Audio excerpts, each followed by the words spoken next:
Morning, everyone. Good morning, Rabbi. You're learning Mishnah Yevamos, Paraktes, Chapter 9, Mishna Daled, Mishnah 4.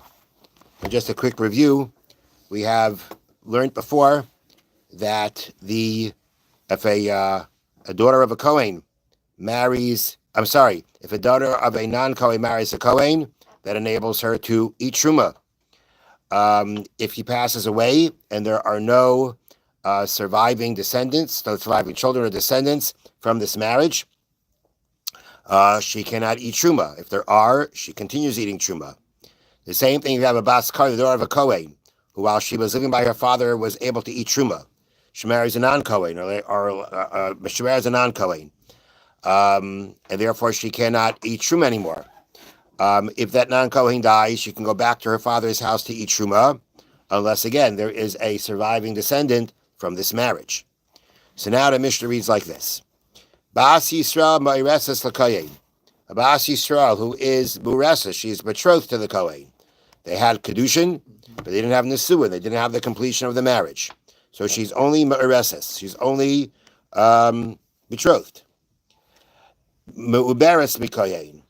She's pregnant from a Kohen. Either she's pregnant from a Kohen because she just became pregnant from a Kohen, even out of marriage, or if, let's say, the Kohen daughter divorced her, and there are no other children other than this fetus that she's carrying. Shomeres Yavim LaKohen, or a woman waiting for Yibum to a Kohen. A Kohen passed away without children. His brother is a Kohen. That woman, the wife of the brother who died without children, has a Yibum bond to his brother, who's a Kohen. So we got three cases. We have the Bas Yisrael. We're talking about three cases of the Bas Yisrael, the daughter of a Yisrael. Either she is betrothed to the Kohen, pregnant from the Kohen, or waiting for Yibum for the Kohen. V'chein Bas Kohen Yisrael. So too, daughter of a Kohen married to a Yisrael.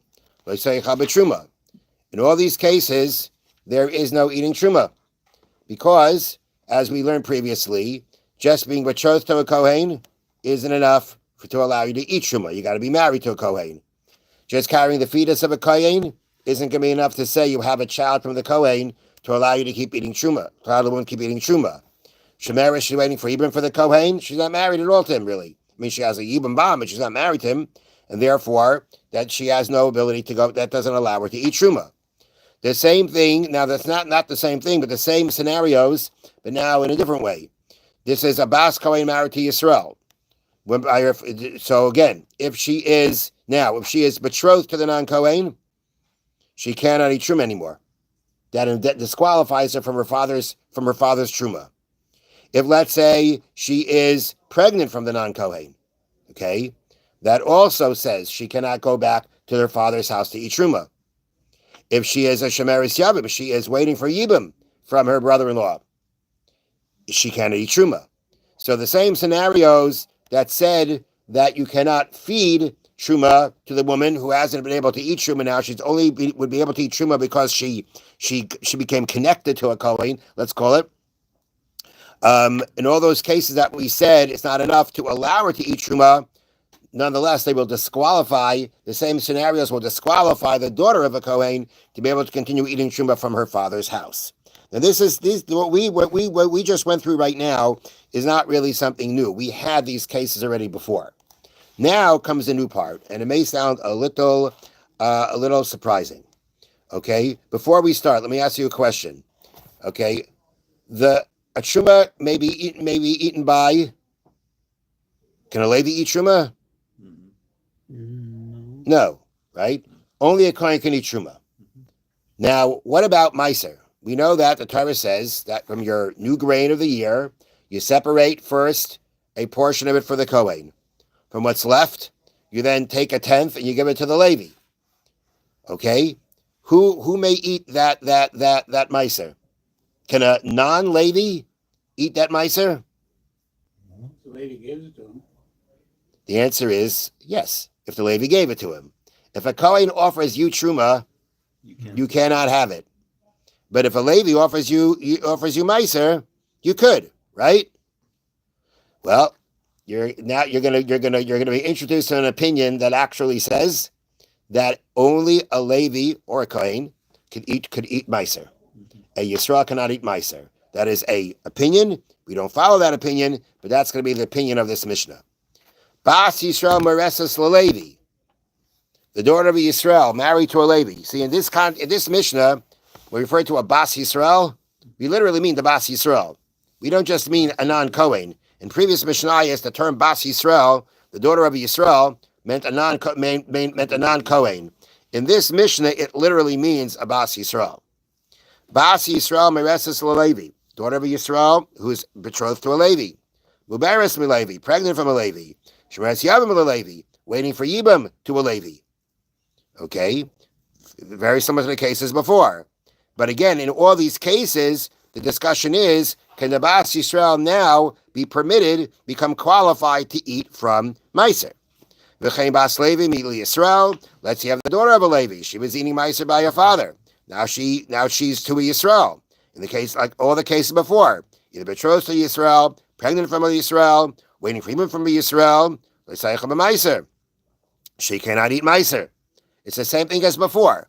This part of the Mishnah follows the opinion of Rabbi Meir, who says, this Bartanura says, it follows the opinion of Rabbi Meir that says that only a Kohen or a Levi can eat Meiser. A Yisrael may not eat Meiser. And therefore, all the scenarios that we had before, we have now. Either we're having the scenarios that don't qualify her to eat Meiser, or we have them as disqualifiers to eat Meiser from her father's home.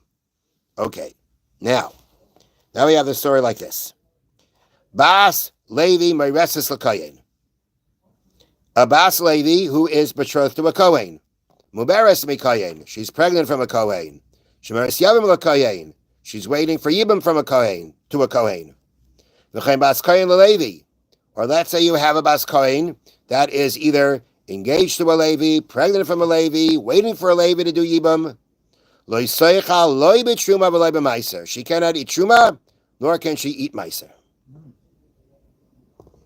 Now, let's try to understand this. Okay, she can't eat truma, right? Because that the case she's a Levi, right? A Levi cannot eat truma, but if she marries a Kohen, she could eat truma, right? So all these cases, we have the first set of cases are all cases that she has somewhat of a seemingly marriage connection to the Kohen, and we say no connection. Okay, the Bas Kohen to the Levi. Okay, she was eating truma from her father's house. She married a non-Kohen, right? She's going to become disqualified now because of these in these scenarios from eating truma. Fine, but why can't she eat Meiser? What's the problem, right? In either way, right? She's still at least a Levi. Mm-hmm. Nothing disqualified her from being a Levi. The question is, did she now become qualified for truma? Okay, so she's not qualified for truma. But what's the problem with the Meiser now? So the Bartanura explained below here, although the Mishnah is using the same setup, the same language, the same kind of setup as in the first part of the Mishnah, it's true, but it's not for the reasons that we actually had before, because none of these reasons before should disqualify her from Meiser. So what it means is like this: the typical, I'll call it the common way of giving out truma or Meiser was that it was the harvest had just been made, they had threshed the grain, right? Meaning actually, in order for grain to be considered obligated to take truma and Meiser from, you have to thresh it, pile it up, and then you used to smooth out the top. Why they did it, I have no idea, but that's what they did. They smoothed out the top of this pile. Once you do that, this grain now has an obligation on it to take up truma and Meiser from it. Without that, you cannot even snack from it. Beforehand, according to halacha, you could possibly snack from it, but now, nothing. You can't do anything with it. You can't eat from it in any manner until you actually separate the truma and the Meiser. All right. It was there that the Kohanim and the Leviim would show up to collect truma and Meiser. Okay. Now the story is like this: a woman comes, and she says, I'm a Kohen's wife, or she says, I'm a Levi's wife, or whatever, I'm a daughter of a Levi, I'm a daughter of a Chaim, whatever it is. She's claiming that she has a right to Trumas and Maasros. And, in the past, she used to come and we used to give her based on that. So, clear, according to halacha, she claims that she can get truma. We can give her truma. The problem is that the sages became concerned with a scenario where, let's say, a woman used to was married to a Kohen or a Levi, and then she's not married to him anymore, and therefore she has no rights to truma, or according to our Mishna, to Meiser, but she wants to keep getting. So she shows up at the threshing floor. She shows up and she says, can I have some truma or some Meiser? And they'll give it to her because why not? They gave it to her before. And therefore, the Chacham, and that's not right, because if she's not married anymore, she can't take it. So in order to prevent this problem, the Chachamim instituted a new rule. If a woman shows up to the threshing floor for Truma or Meiser, she needs her husband with her, so that we know for sure she has rights to get it. So the point of the Mishnah here is that in all these cases, and again, I'm going to assume also that if we're talking about the even the daughter of a Kohen, perhaps, I don't know, an unmarried daughter. Trying to see here, what do they say here? They say here,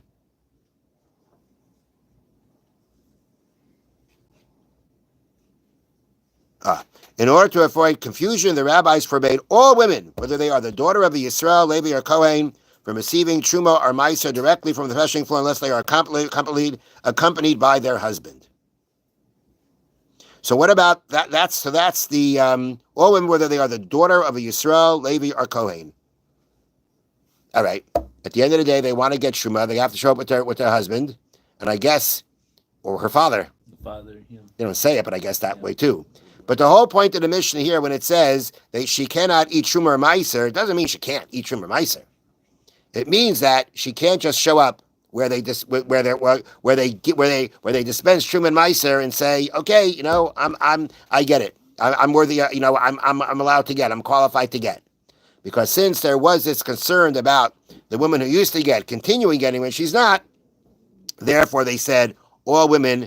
When it's a Mishnah says they cannot eat, it doesn't mean they can't eat. They could eat, but it means they cannot eat it in the sense of being able to go to the threshing floor without anybody accompanying them to prove that they have a right to get the Truma and Meiser to take it.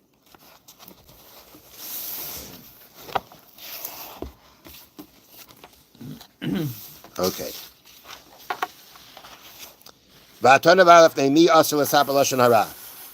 To whom may you not speak Lashon Hara to? There is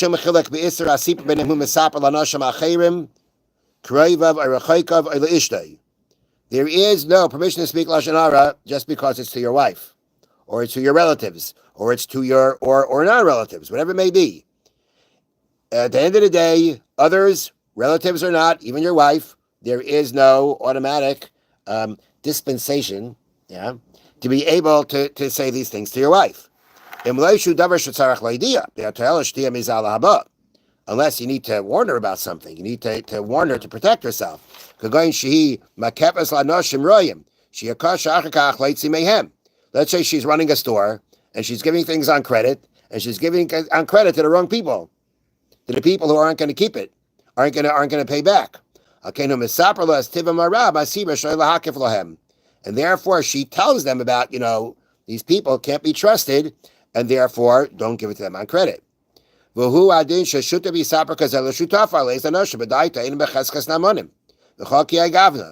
similar to, let's say you have a partner, and the partner is dealing with other people, and you need to warn him, these are not people that we should be dealing with.